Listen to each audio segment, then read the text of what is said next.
Bess Calloway had been turned down for work by every freight boss in Lampasas for the exact same reason, spoken with varying degrees of pity or contempt. She was a woman. One yardmaster had even let her hitch and handle a team around his corral just to satisfy his curiosity, watching in stunned silence as she backed a green four-mule rig through a tight gate, clean as a whistle. Then he had simply shaken his head, spat into the dust, and said it was a pity, but his men would walk off the line before they took orders or shared a trail with a skirt. That was the bitterest part of it. It was never that she couldn't do the work. It was always that she was too capable, and the men of the freight yards could not abide being shown up by a woman who knew the reins better than they did. Bess was 32, a teamster's widow, stranded at the edge of the Texas hill country with $3 silver, a worn pair of leather driving gloves, and her late husband's coiled blacksnake whip. She and Tom had run a small two-wagon outfit for 7 years, hauling heavy ore and timber over the treacherous mountain grades. Bess hadn't ridden the seat to hold the lunch bucket. She had driven the heavy lead wagon because she had an instinct for stock that you couldn't teach. She could feel the shift of a loaded wagon on a greasy side hill through the leather lines, knew which mule was about to balk before the animal even laid its ears back, and understood the brutal, precise arithmetic of bringing tons of freight down a mountain without killing the team. But when a snapping axle took Tom and his wagon over the edge of Dutchman's grade, the creditors had stripped the outfit down to the iron, leaving Bess with her grief and a craft that no man in Lampasas would pay her to use. She sat on a bench outside the livery yard in the freezing autumn drizzle, her fingers stiff inside her pockets, watching the heavy freight wagons roll past. She was down to her last day of lodging, stranded in a town booming with work she was born to do, having reached that quiet, terrifying brink where pride begins to starve. Hank Cargill found her there. Hank ran Cargill Freight, the toughest, squarest hauling outfit in the county. He was 40, a big, quiet man with weathered eyes and a jaw set like granite, who had built his business from a single cart through sheer grit. That morning, Hank was staring ruin in the face. He held the contract for the Dever Mining Company, a high-stakes, time-sensitive haul of heavy stamp mill iron up the brutal Coldwater grade.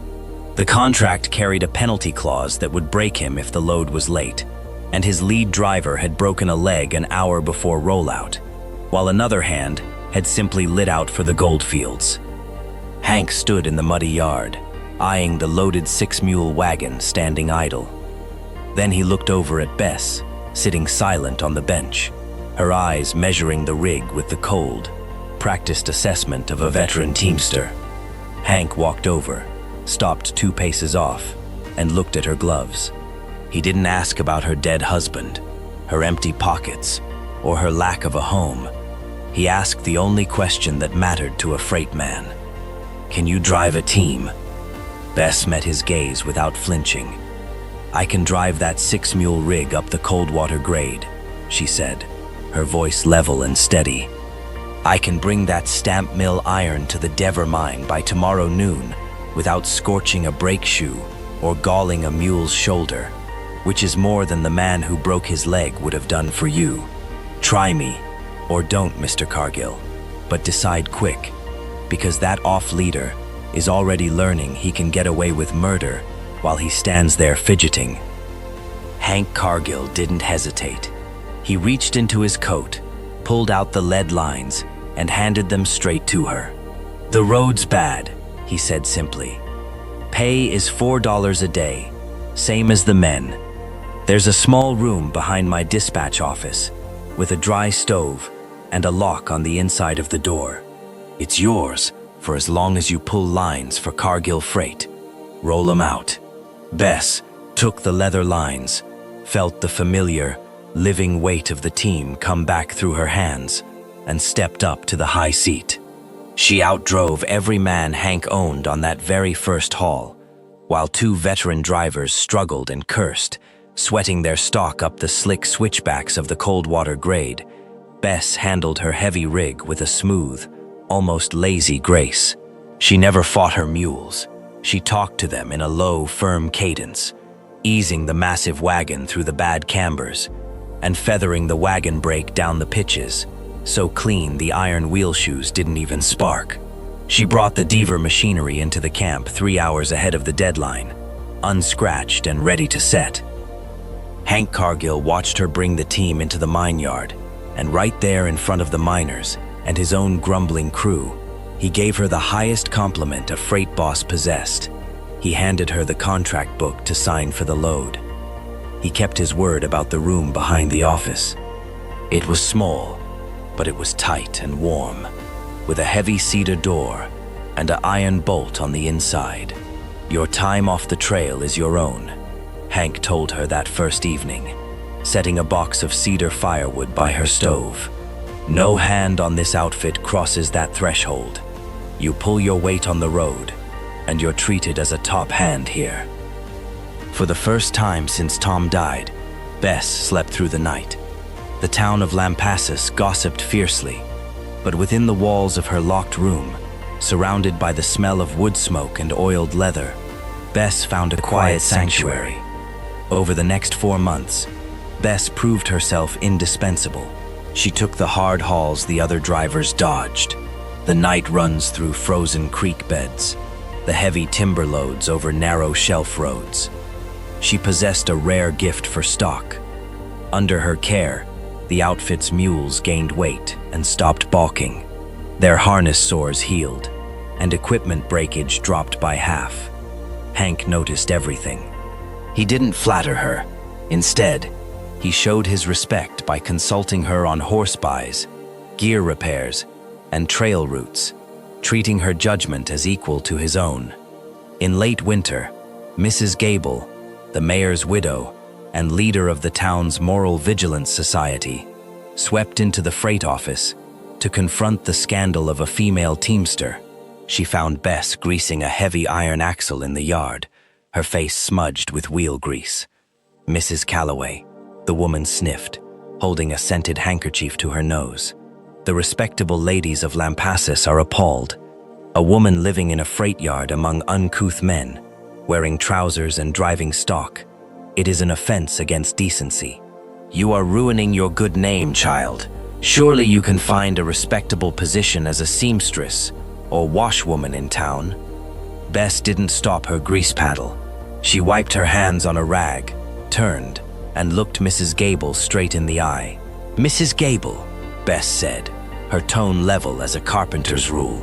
"I spent 6 weeks watching my name mean nothing when I had no money for bread. Mr. Cargill gave me honest work, equal pay for honest labor, and a door that locks from the inside. I haul the machinery that builds your mills and the coal that warms your church.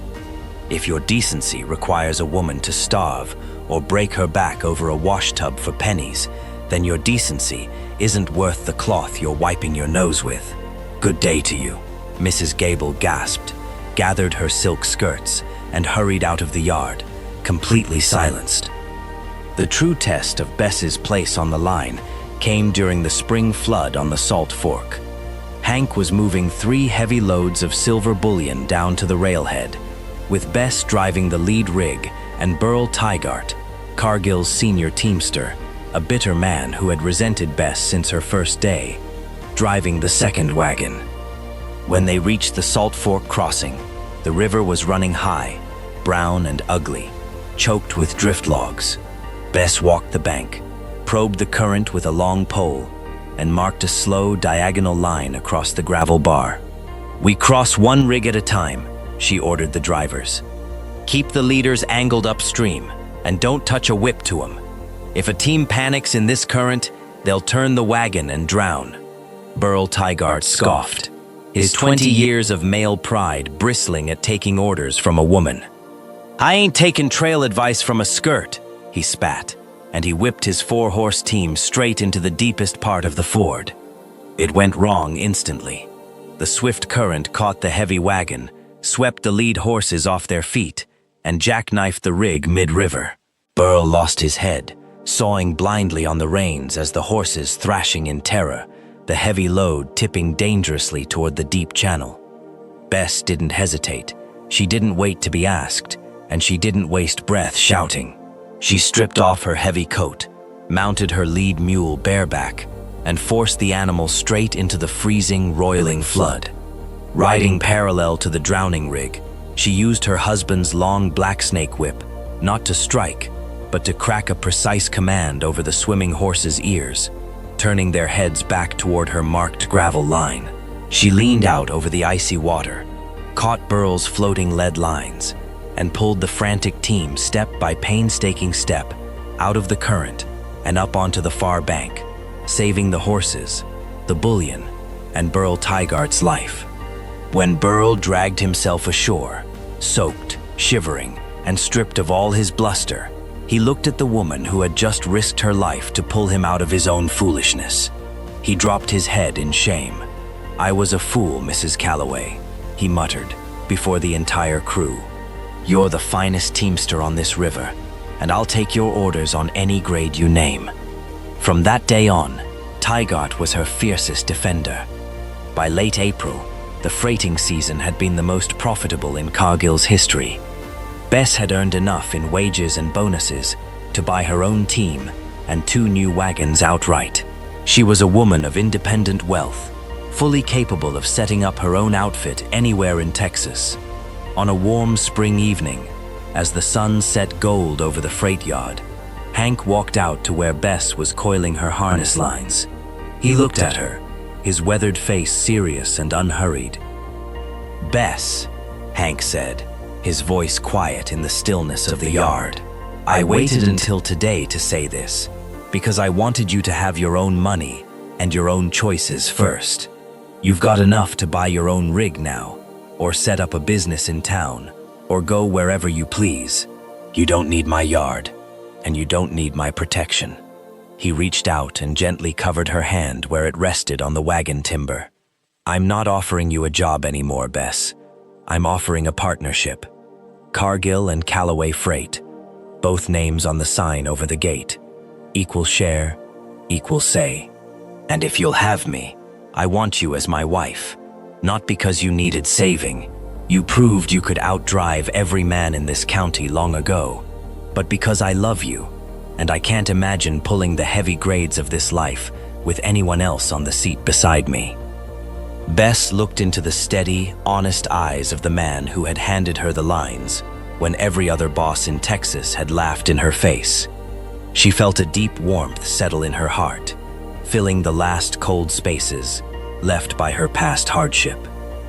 "Hank," she said softly, a genuine smile lighting her face, "you handed me the lines when I was down to my last silver dollar, and you never once asked me to prove my worth twice, just because I was a woman. I'd be proud to see Calloway on that sign beside yours, and I'll marry you, on one condition." Hank raised an eyebrow. "What's that?" "I still drive the lead wagon on the Coldwater grade." Hank laughed, a rich, warm sound that echoed through the quiet yard. "Deal." They were married that June, and the sign above the yard was repainted to read, "Cargill and Calloway Freight." Together, they built the largest, most respected hauling operation in the territory. Over the long, prosperous years that followed, they raised 3 strong children and made it their life's work to hire and train any castaway woman or struggling widow who needed a fair wage, a safe place, and a chance to prove what she could do. Coiled on a brass peg right inside the office door hung Tom's old black snake whip, never used on an animal, but kept always as a symbol of the river she had crossed, the pride she had reclaimed, and the partnership she had earned with a man who knew her true worth. If this one warmed you tonight, let me know in the comments where you're watching from. I hope it found you well. I'll see you in the next one.